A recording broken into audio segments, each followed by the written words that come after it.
보답을 바라면 괴로워집니다. 타인을 위해 행동하는 것은 매우 멋진 일입니다. 다만 그때는 두 가지 사항을 염두에 두고서 행동해야 합니다. 첫째, 내가 이 일을 하고 싶어서 한다. 둘째는 조건 없는 사랑으로 행한다. 자신의 배움과 타인의 배움은 별개의 문제입니다.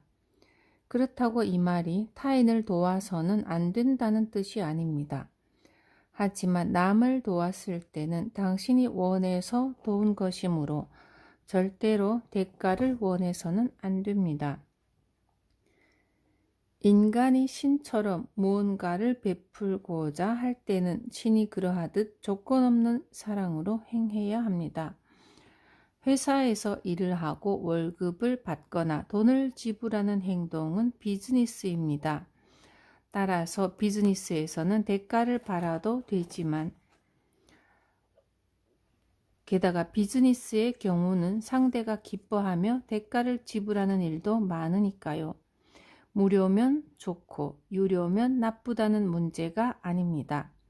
자원봉사든 육아든 대가 없는 일을 하는 중 껄끄러운 느낌이 든다면 당신이 무언가를 기대하거나 보답까지는 아니더라도 감사받고 싶다라는 마음을 지니고 있기 때문일지도 모릅니다.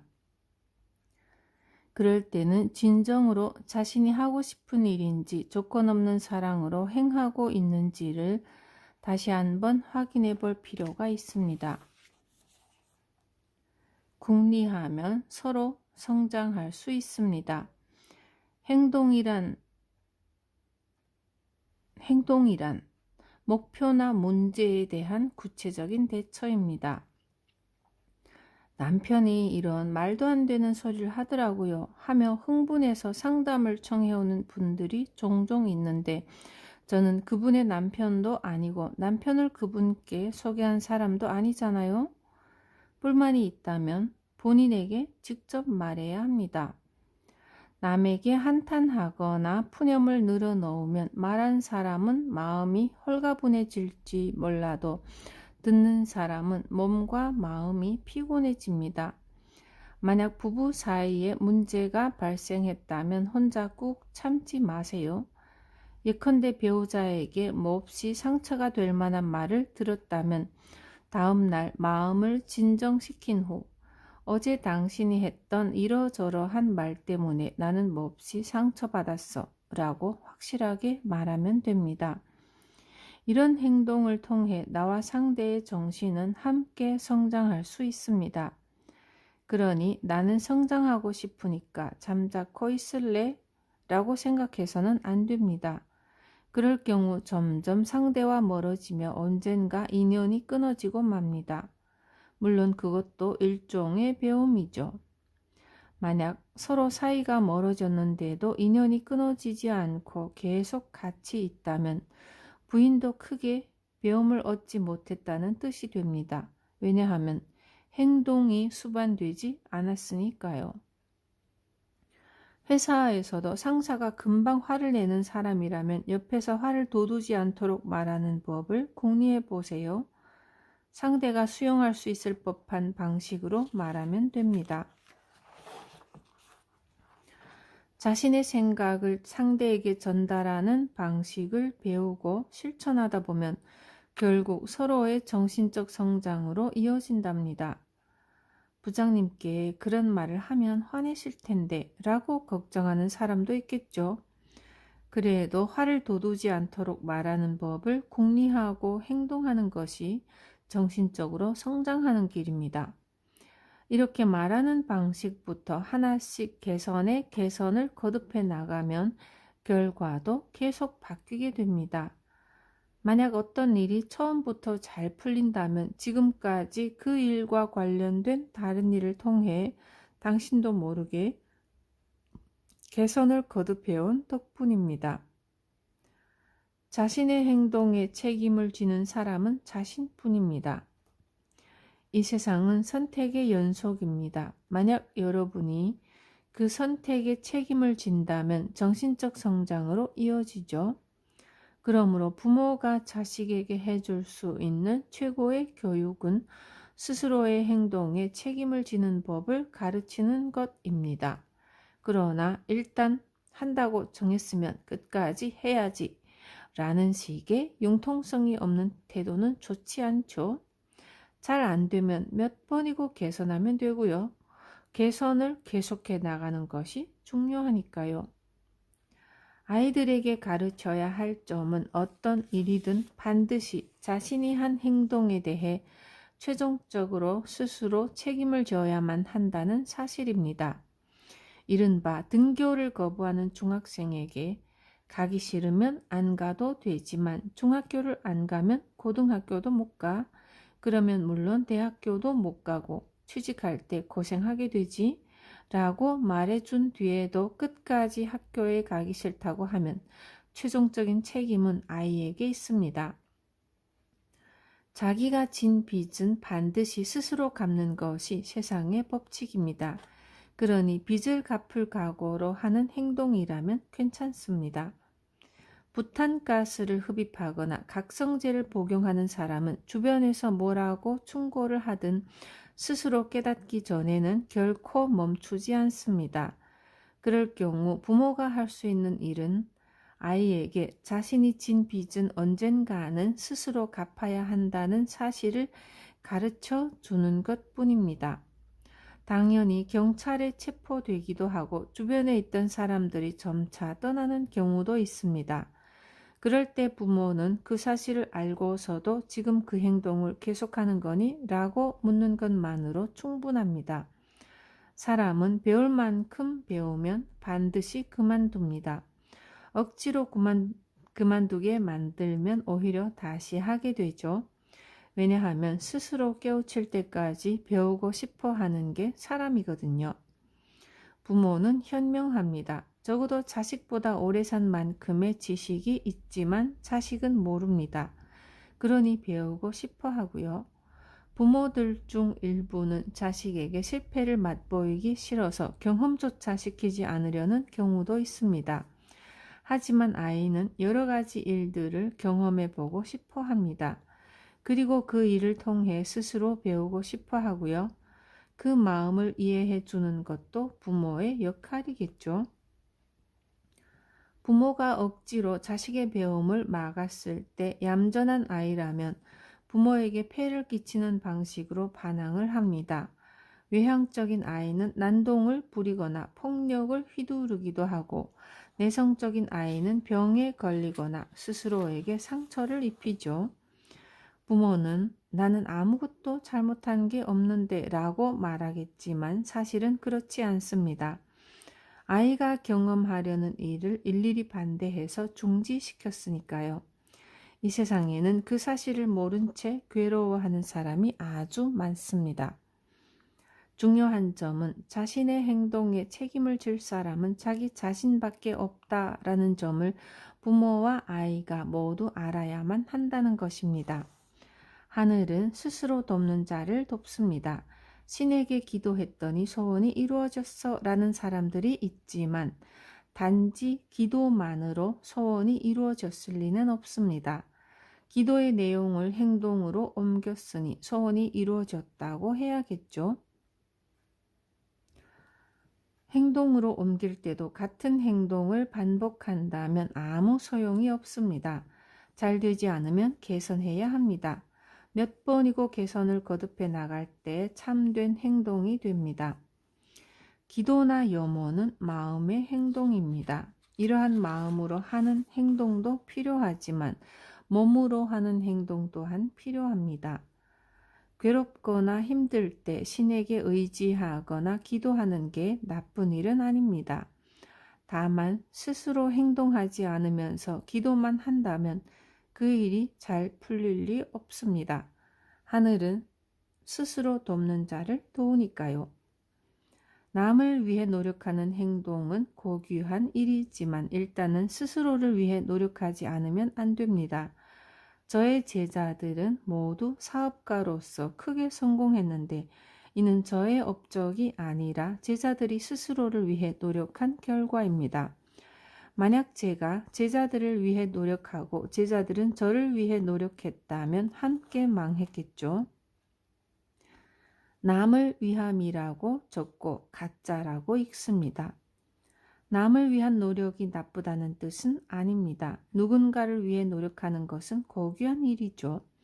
그러나 우선은 스스로를 위해 노력해야 합니다. 그 노력으로 상대가 기뻐해주고 세상이 기뻐해주고 마침내 신에게 만점을 받는다면 당신은 분명 성공할 것입니다. 전력을 다하는 사람만이 운이 좋아집니다. 만약 행동을 했다면 그 다음 중요한 일은 전력을 다하는 것입니다. 훌륭한 능력을 갖췄는데도 성공하지 못하는 사람이나 열심히 한다고 하는데도 왠지 운이 따라주지 않는 사람에게는 공통된 특징이 있습니다.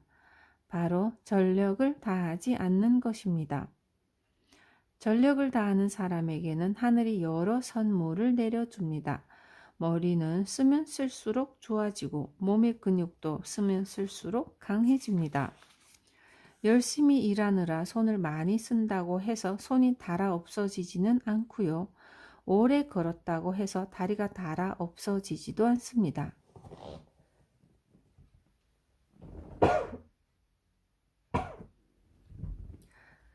전력을 다하는 사람이 어떻게 해서 행복해지는지에 관한 재미있는 이야기를 들려드리겠습니다.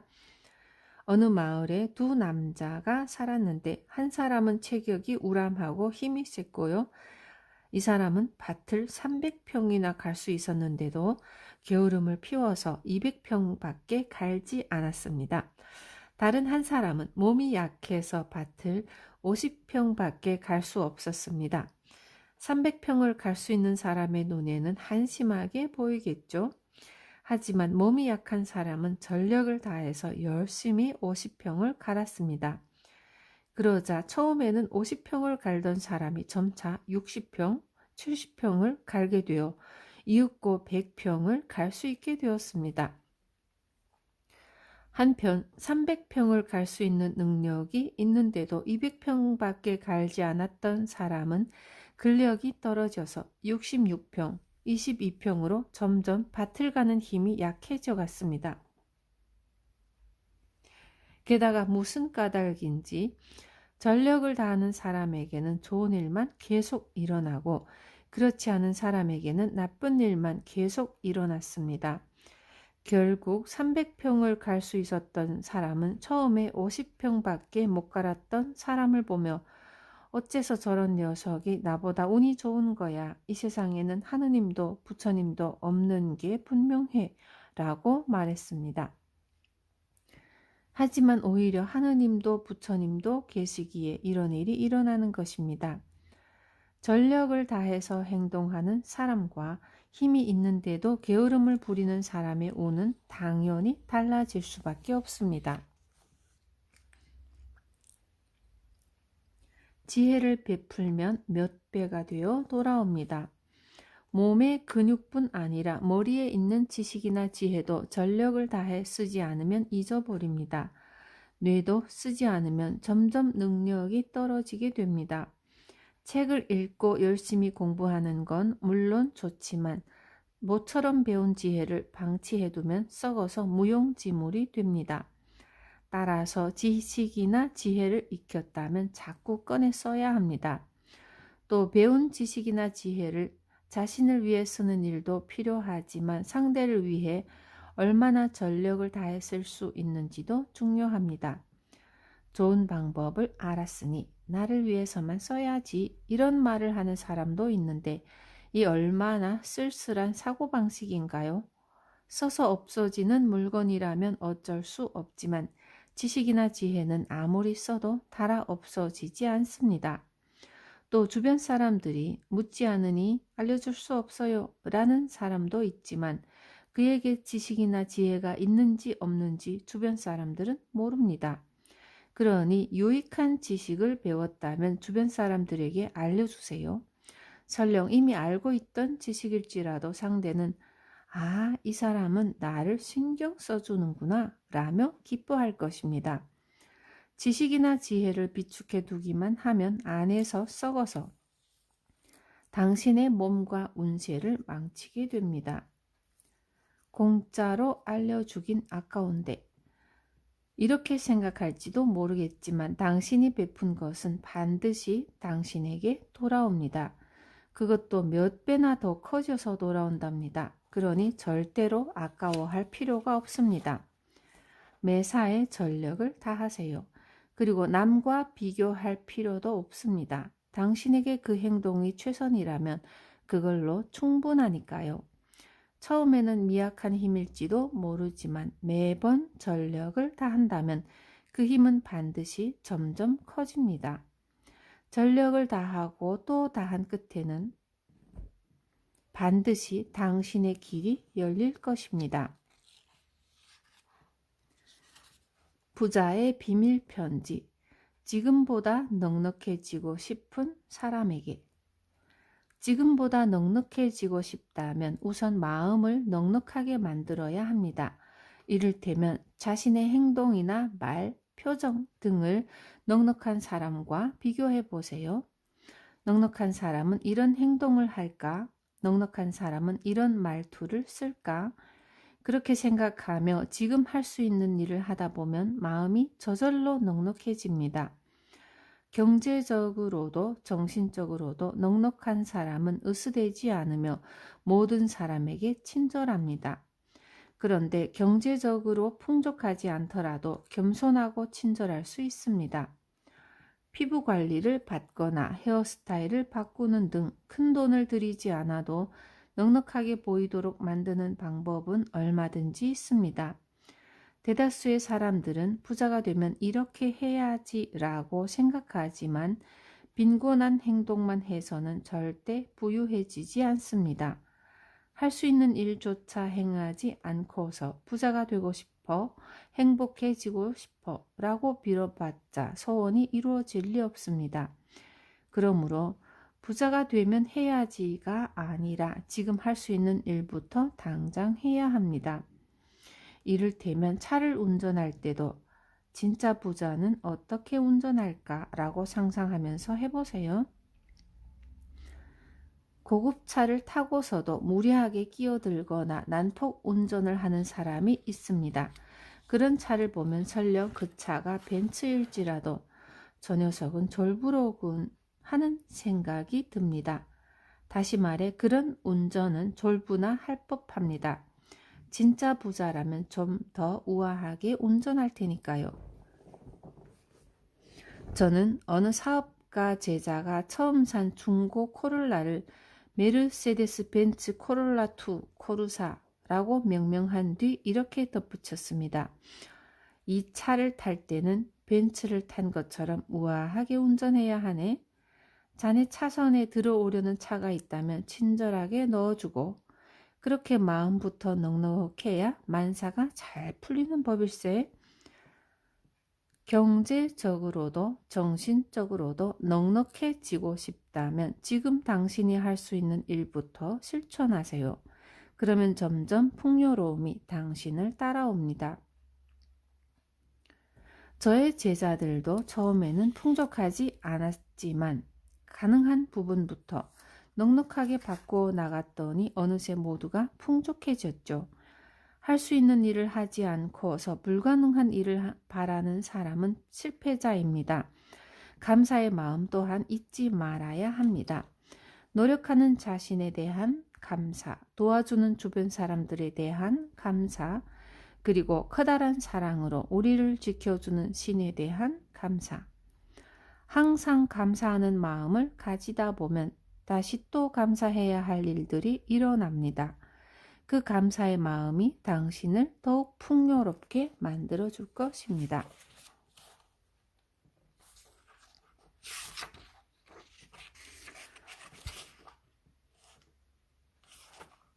마음이란 무엇일까요?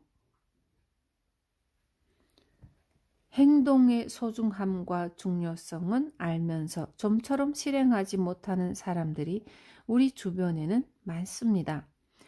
이번 장에서는 행동을 방해하는 것의 정체를 밝혀내고 꿈과 목표를 이루기 위해 생각을 구체적인 행동 에너지로 옮기는 방법을 알아보겠습니다. 무언가를 행동으로 옮기려 할 때 어차피 해봤자 안 될 게 뻔해. 나는 못할 거야. 실패하면 어쩌지? 라는 생각이 들어서 발을 내디딜 수 없는 경우가 있죠. 이런 생각은 바로 마음에서 비롯됩니다.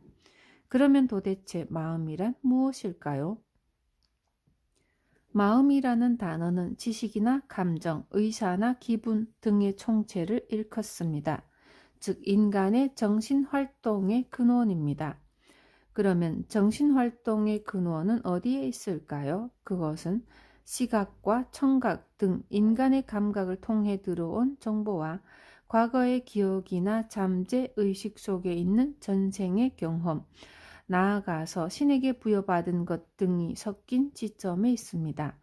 그러니 우리의 마음은 가을 날씨처럼 변하기 쉽고 어지간해서는 스스로 억제하기 힘듭니다.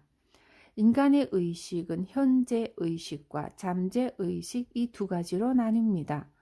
평소 우리가 사물을 보거나 생각할 때 사용하는 영역이 현재 의식입니다. 그런데 현재 의식이 의식 전체에서 차지하는 비율은 빙산의 일각일 뿐입니다. 수면 아래에는 우리가 직접 인지할 수 없는 엄청나게 거대한 영역이 있는데 이것이 바로 잠재의식입니다. 잠재의식 속에는 과거의 산더미 같은 경험들이 데이터베이스처럼 쌓여 있습니다. 이를테면 과거에 일어난 den포 대기근처럼 먹을 것이 없어서 수많은 사람들이 허기에 시달린 일이나 전쟁과 분쟁으로 서로를 죽인 일 등 몇 세대에 걸친 과거의 기억들이 쌓여 있는 것이죠. 그러한 기억의 조각들은 때때로 현재 의식 위로 떠오릅니다. 가끔 저는 항상 부정적인 것만 생각해요 라는 사람이 있습니다. 그것은 아무 생각도 하지 않으면 잠재의식 속에 있는 과거의 부정적인 일들이 머릿속에 떠오르기 때문입니다. 그러므로 우리는 부정적인 생각이 떠올랐을 때 그 일이 실제로 자신에게 일어날 것인지 판단할 필요가 있습니다. 개중에는 자신에게 일어나지도 않을 일을 걱정하거나 두려워하는 사람이 있습니다.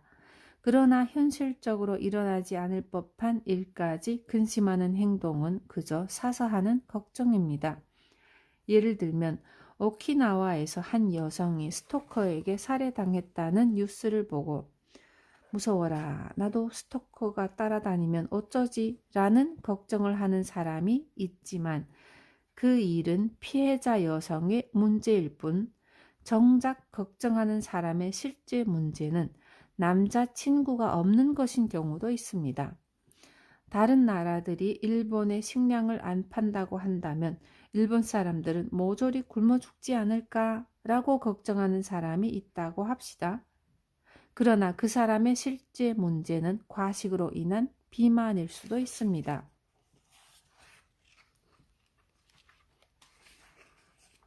용기란 두려워도 한 걸음 내딛는 자세입니다.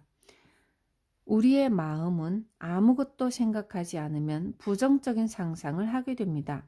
그러니 부정적인 일들이 떠오르면 이 일이 과연 실제로 내게 일어날까라고 생각해 보세요. 일어나지도 않은 문제에 대한 걱정은 생각하지 않기 때문에 생깁니다. 실제로 문제가 일어났다면 행동으로 대처하면 됩니다. 그러면 문제는 해결될 테니까요. 어쨌든 우리는 이 세상에 고민하기 위해 태어나지 않았습니다. 문제를 해결하기 위해 태어났죠.